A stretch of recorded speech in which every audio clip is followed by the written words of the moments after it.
must be 25 years ago, I worked for a university, and I wanted to get a mount for my camera that would fit on a car. I wanted the flexibility. I wanted to put movement into my shooting. I felt that a camera mounted on a tripod wasn't really the best answer for all types of shooting situations.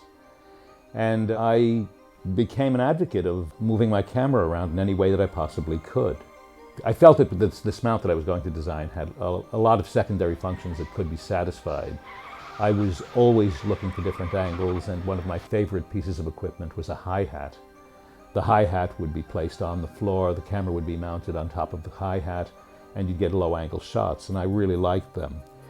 So I wanted this device that I was going to create to work not only to get moving shots, but also to get me different types of shots that I couldn't achieve with the equipment that we had.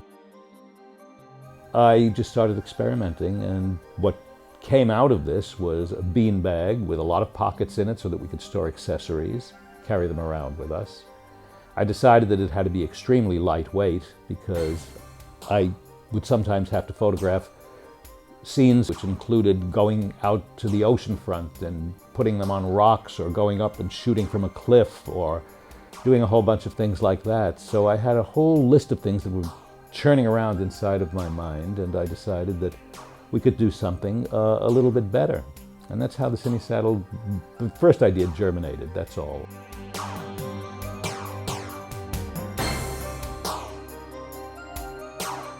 Would attach to anything that you could possibly think of mounting it on. If you wanted it on a motorcycle or a bicycle or a boat or a raft, I mean, just picture taking a tripod with its spiked legs and putting that on a rubber raft in the middle of a lake, and you would find yourself at the bottom of the lake. Your camera would get a little bit waterlogged. It wouldn't be good for anybody. So this device that we created had to be able to be mounted to any type of moving object that we could think of, including a child's toy. Anything that we could think of mounting it to, it had to be able to mount to.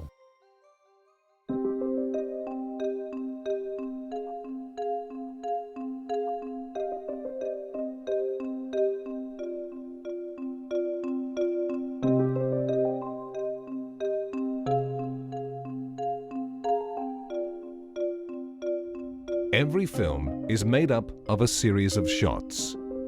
If you're one of the many filmmakers and camera operators who spend every working day producing shots, this video is aimed at you.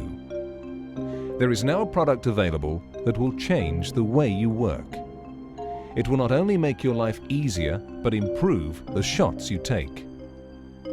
This unique device enables you to make static shots, moving shots, shots from any angle, and previously impossible shots. It is the lightest and least expensive mount for your camera, and it doubles as a dolly, crane, pillow, or seat. It is a lot more versatile than the tripod, and it costs a fraction of the price. It weighs virtually nothing and is completely weatherproof. It is so portable, you will always take it with you wherever you go. Every shot you have been watching has been filmed from this amazing product, described by a well-known cinematographer as the invention of the decade. This product is called the cinesaddle.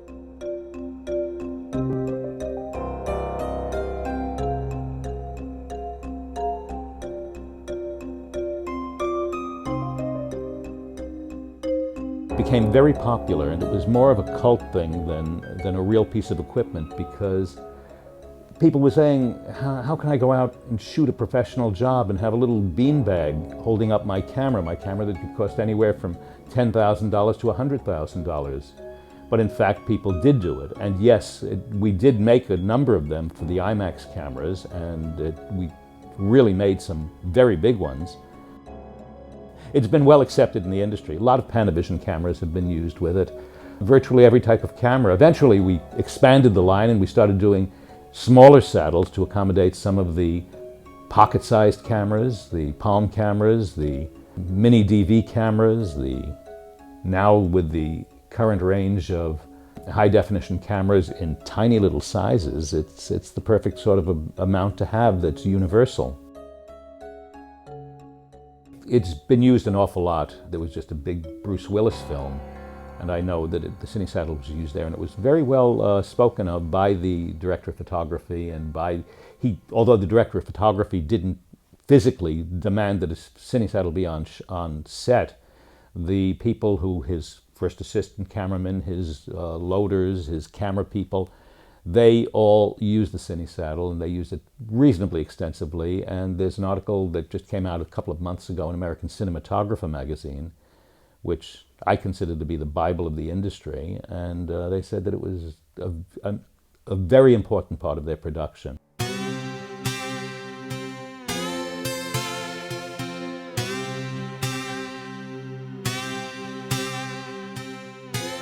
The film and video industry is regarded as the most exciting occupation to be involved in.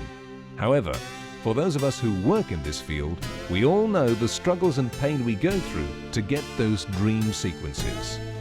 Now, you can get amazing coverage with the minimum of effort. To set up your cinesaddle, just put it down.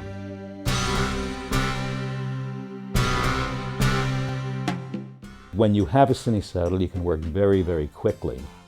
When you can move quickly, you get beautiful shots, you get unusual angles, you get lower costs because all you have to do is take the thing and set it up anywhere, and it gives you a perfectly stable picture. It's not like hand-holding a camera, but it gives you the same flexibility that hand-holding a camera would give you, and it gives you a very stable picture.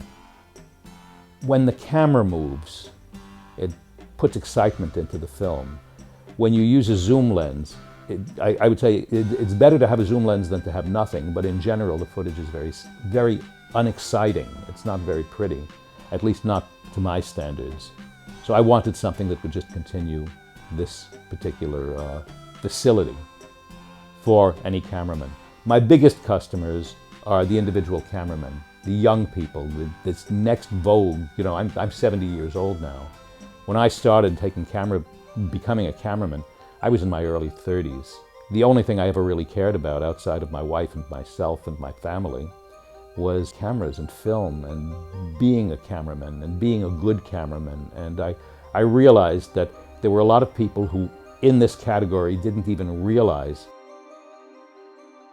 how important it could be to their footage to have movement there. A lot of the young people didn't have any experience. They never apprenticed to anybody. They just had that same love and curiosity that I had about taking better pictures. I know that the people who have bought the product absolutely love it. I mean, just think, you buy yourself a cinesaddle, it costs you a couple of $100, and you put it inside of a helicopter, and you've got a helicopter mount, and it's a very effective one. And if you look at our website, you'll find examples of the helicopter shots that you get. To put movement into a shot is possibly, for me, the most important thing outside of composition and lighting. It's just that one extra element that you can't possibly avoid using if you want to do good filmmaking. And of course, your filmmaking will look better as a result. Ours seems to be the only mount that will give you vibrationless film.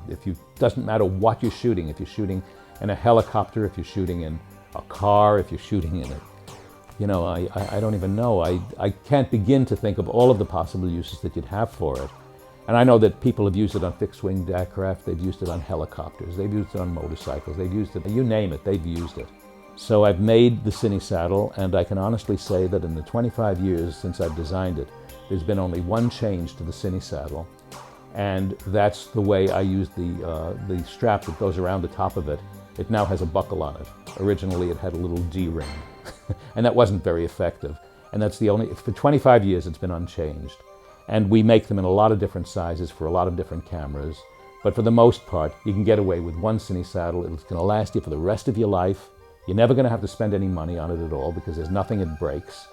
And it's a great friend. It's a wonderful friend. It's a cinesaddle.